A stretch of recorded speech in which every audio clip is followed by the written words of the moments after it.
Hello beautiful soul! Welcome back to my channel. This is my channel. I'm from Japan, Kabayan Gemini. This reading is for you. Tingnan natin na iyong November 30 to 6. Habol tayo.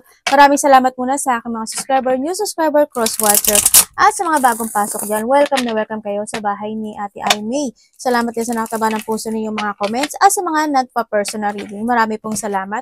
Kung gusto nyo na energy nyo lang talaga, ang gusto nyo makuha natin, all the details is in description below. Tingnan natin energy mo, Gemini, this week.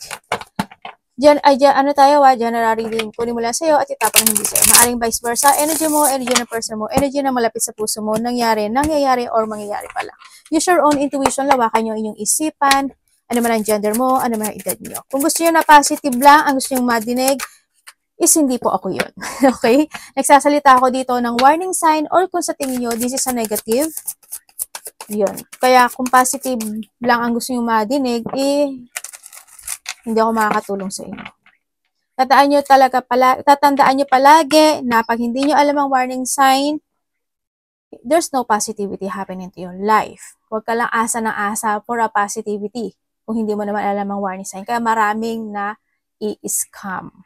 Akala nyo dumadating na yung blessing, yung pala, after nun, na-i-scam kayo. Huwag nyo ipilit na energy nyo to kasi hindi ko binanggit ang pangalan nyo sa reading na ito. Energy ni Gemini. This week, Gemini.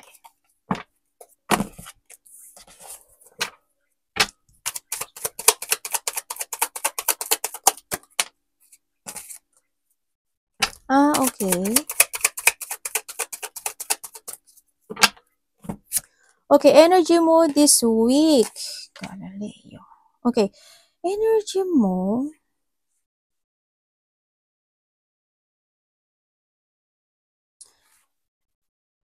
Universe, pwede explain mo sa akin to.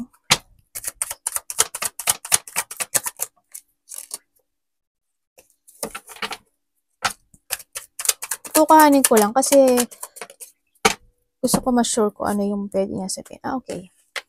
Okay.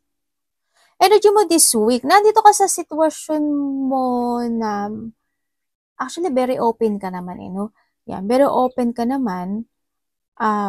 Ang nakikita ko sa'yo is mas more kang magiging matulungin this week. Ganyan, maaring may mga tutulungan ka. Pwedeng kasama mo sa trabaho, tutulungan mo. Magkakaroon kayo ng mga cooperation o kaya kapatid mo. Kung sino man yan. Mas more kang magiging generous this week sa nakikita ko sa'yo dito. Nahandun din yung situation na this week is there's an openness situation. Maaring may tao na mag-o-open sa'yo or ikaw is mag-o-open sa kanya.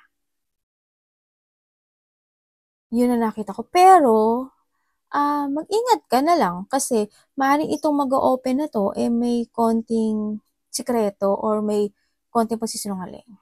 No, ingat ka na lang. Yeah, may mga this week, either ikaw ang magsisinungaling or may magsisinungaling sa'yo. Yun. And also this week is parang nandun ka na sa point ng buhay mo na na it's more on you want to grow more and you want to learn something. Yun. Parang may mga sitwasyon na aalis ka. Parang you want to escape to a situation na you feel it's not working, ganyan. You're getting away with something. Maring na doon ka sa point na yung may mga bagay ka na iiwasan, aalisan, or basta more on focus ka to to something new.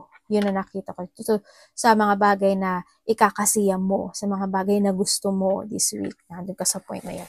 Siyempre, mga excitement, ganyan. So, nakita ko dito, there's a fun, happiness, enjoyment this week din. Maaring within the 4 days, 4 weeks, 4 months man yan. May mga getting together na magaganap sa iyo.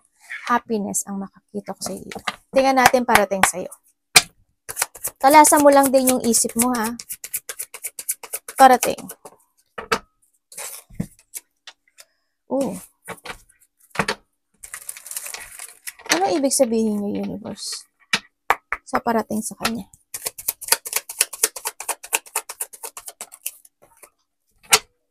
Okay.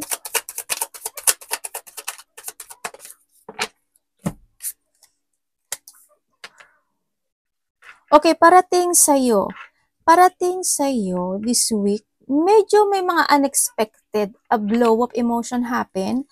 Pwede rin na may tao na mamatyagan ka, o ikaw may tao kang mamatyagan, ganyan. O kaya may mga tao na magiging sneaky sa'yo. And then also, there's a losing something valuable sa'yo. Yun na nakikita ko sa'yo. Maraming klase kasi, no? Maraming klase ang pwede. Pwedeng ma-loss of hope ka, mahulugan ka ng mga gamit, or mawala yung mga gamit mo, or manakawan ka, or nahandin yung, ano ba, pwedeng ano, halimbawa, ma-loss of hope, feeling hopeless, pwede rin na magkaroon ka ng, makaramdam ka this week ng disappointment sa isang tao na mas bata sa'yo, yan. Maaring may masasabi siya sa'yo, or pwedeng karelasyon mo, bata man siya o ano, or bago, basta, or information man yan, maaring makakaramdam ka ng mga disappointment, ganyan. So, nakita ko yun ang parating. May mga bagay na hindi mo magugustuhan this week. Kaya medyo habaan mo na lang yung pasensya mo, no? Kung may mga depression na mangyari, or may mga hindi pagkakaintindihan, or maybe there's a separation na naganap o nangyari or magaganap. And kung meron naman na gano'n nagkaroon din ng conflict, maaring magkakaroon din ng kapatawaran, no? Sa iba sa inyo. Yan, magkakaroon din ng pagsasaayos sa nakikita ko dito. Yun ang parating sa iyo. So, iba dito, basta ano siya, unexpected. Ganyan, mga deferred, may mga intense, or pwede rin malungkot ka lang, yung parang may isip mo na parang, ang lungkot pala. Parang, may mga ganong time, di ba, yung tao, para makakarandam ka lang ng konting lungkot. Ganyan. Tingnan natin ang dapat mong iwasan. May magtatapos sa buhay mo. May isang tao na kilala mo o taong nakaraan, basta kilala mo na siya, na magkakaroon ng connection sa'yo. Kukonect siya sa'yo. Either kakausapin ka niya or kukonect siya sa'yo. Magiging you will become a center of attention din. Pag-uusapan ka rin sa nakikita ko dito. Yun, pag-uusapan ka raw, may mga tao na mas makikilala ka nila or mare-recognize ka nila. There's a recognition din ako na nakikita dito. Or nahandun din, or maybe nahandun yung iba sa inyo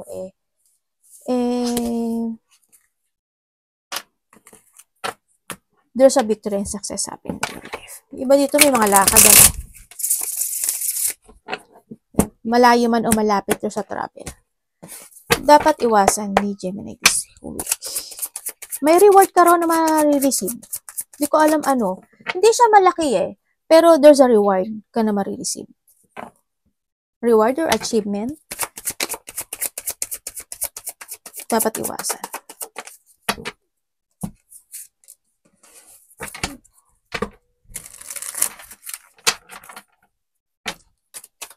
Ano po ito? Okay. Okay, dapat mong iwasan. Okay, dapat mong iwasan. Siguro yung overthinking. Yan, isa rin. Mapanghinaan kang loob, iwasan mo rin. Iwasan mo yung burden, struggle, problem, o yung mabigatan ka sa mga bagay-bagay.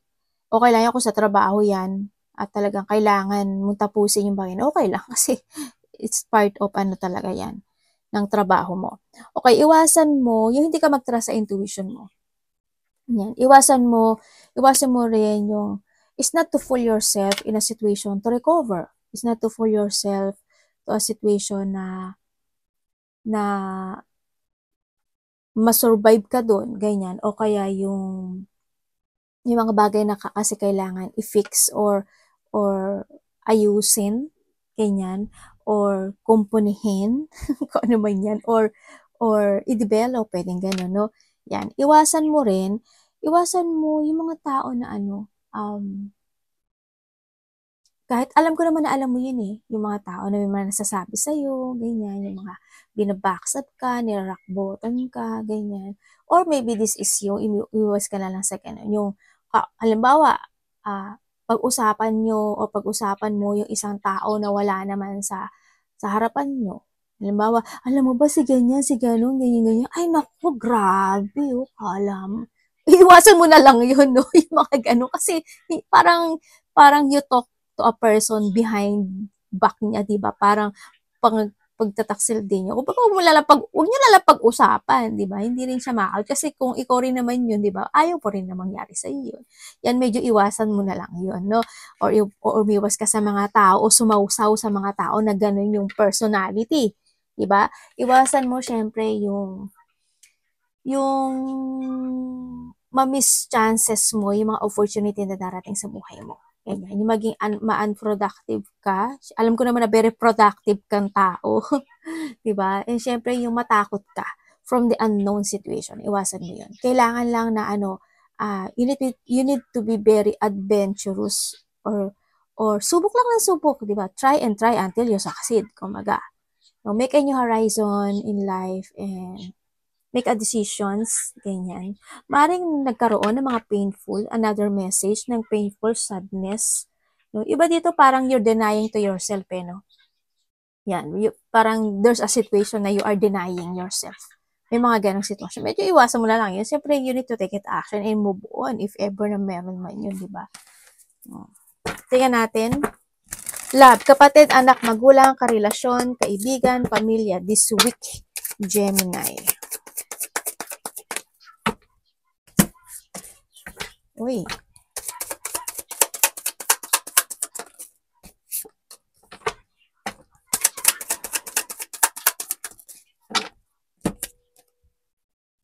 Okay, when it comes sa love, iba dito family to. So, iba dito friend. So, iba dito kasama sa trabaho. Siyempre, iba lovers. Okay, when it comes sa relationship this week, ang nakikita ko dito, as kung magkahiwalay kayo, kung magkahiwalay kayo nitong tao na to,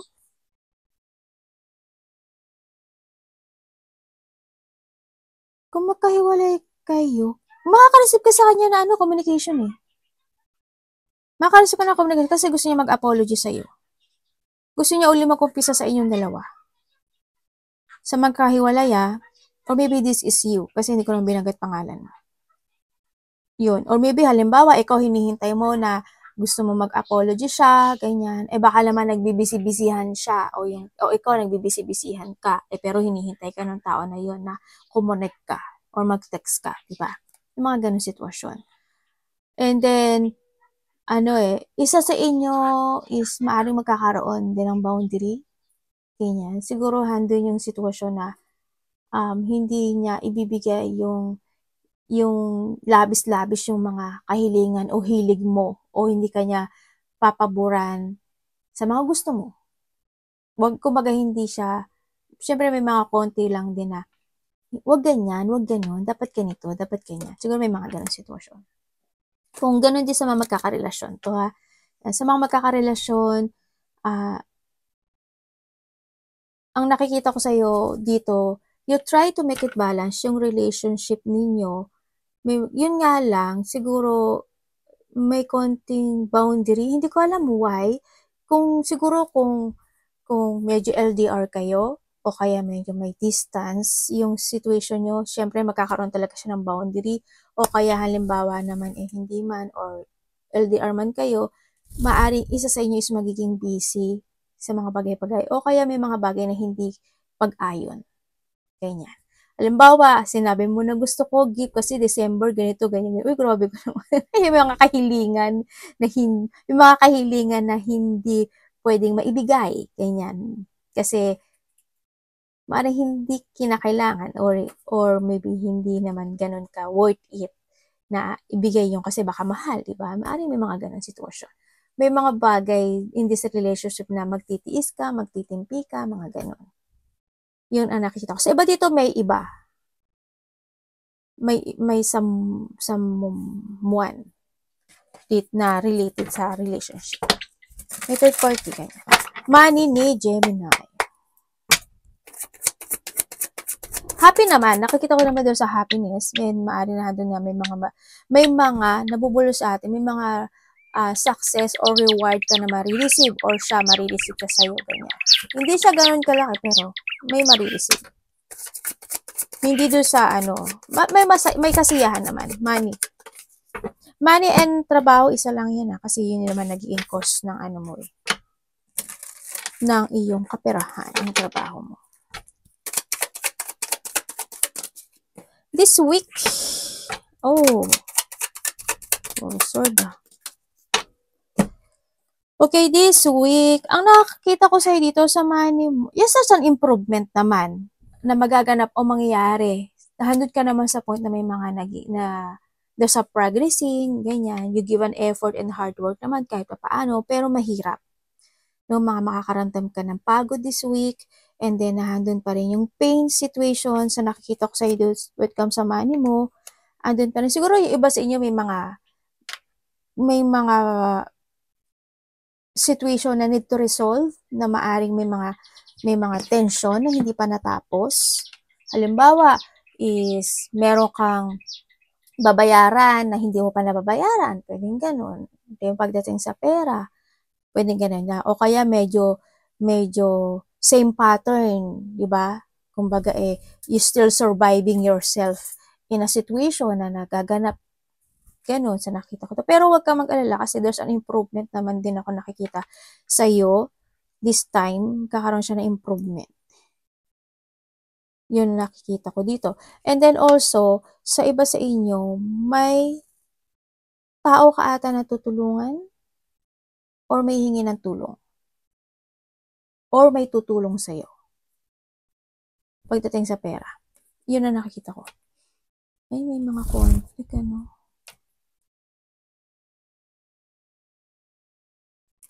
Pero medyo hirap ka sa pera sa iba sa inyo. Hindi naman totally hirap na hirap, pero may konti lang na parang i-push mo yung sarili mo dun sa work mo or to achieve or to improve mo yung kaperahan mo this week. Yun na nakita ko. O kaya makakaramdam ka lang ng pagod.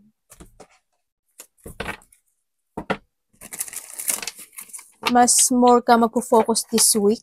Ang nakikita ko dito when it comes to a job, or mas maiisip mo na siguro this time na mas more ka magiging practical pagdating sa pera mo.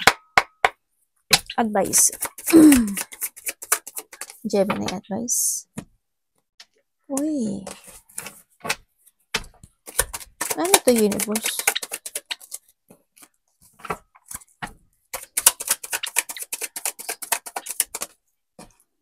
Anong ibig mo sabihin? Ay, sandali. Kukuhanin ko para may makuha pa tayong message. This week po. Ay! Kuhanin na natin. Kuhanin ko na. Bumaksak siya. Ibig sabihin, may gusto siyang sabihin sa'yo. Si Card. Okay. Sabi ni Card.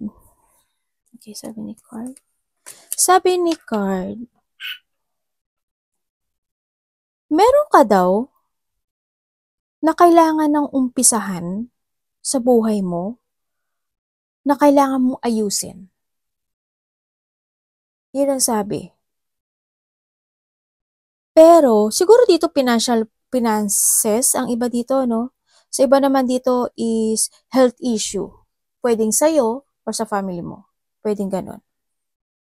Yan ang nakikita ko, Kasi may tao rin ako nakikita na parang nagpapadoktor, hospital, rehabilitation. May tao nakikita ganun.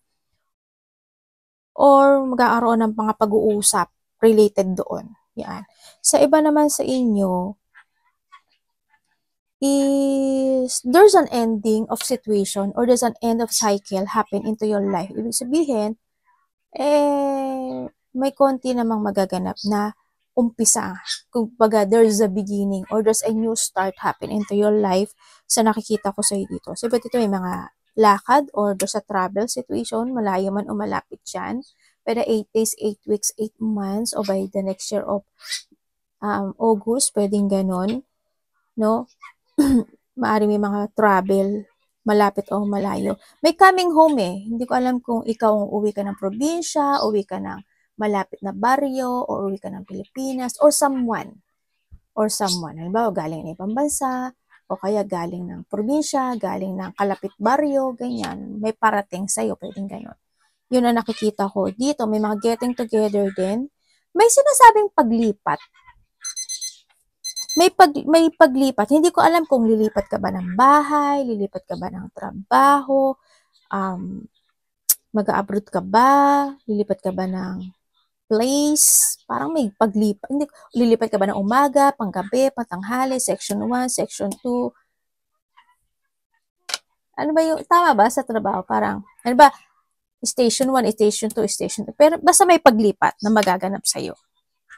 There's an unexpected change or may magtatapos sa buwan mo. May magbubukas then na bagong opportunity or may mag-open na door para sa'yo. So, nakita ko dito.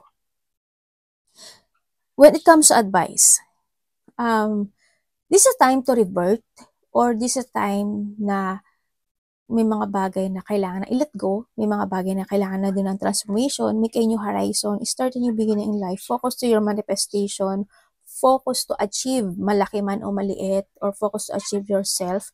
Huwag mong panghinayangan yung mga bagay na natapos na. No? Huwag ka ma-disappoint or huwag mong isipin yung mga bagay na pwedeng mawala, natapos na, nag-failed. Mas more ka lang mag-focus sa sarili mo, how to begin. No? And syempre, you need to learn from the past. And syempre, be open up kung may mga bagay na medyo you want to release your anxiety, depression, siguro magbigay ka humingi ka ng payo with someone. Sa trusted person mo, pwedeng ganun. Sa nakita ko dito. Syempre din, continue ka lang to find your goal or your direction to find your goal. Make a clear path, positive destination, and free yourself. No, free yourself in a situation na nagkakaroon ng pagbabackstab, nagkakaroon ng pag-rock bottom, or nagkakaroon ng mga panggagago, pagsisinungaling, panglilinlang, or in a painful situation in life. Pero nasa sayo pa rin yun. No? Sa nakita ko dito. Yan. Tandaan mo palagi na time is gold. Don't waste time. Yan ang sinasabi. And then accept. No? May mga sitwasyon na need to accept. Huwag mong isipin na hindi mo kayang mag-isa, huwag mong isipin na hindi mo kayang ma-accept yung mga bagay-bagay, di ba? Or don't feel rejected, abandoned, or lonely, or sad sa mga bagay-bagay na pwede maganap sa'yo sa buhay mo. Yun ang nakikita ko dito. Focus ka lang and take it action. Trust your intuition na. Arigato namaste, God bless.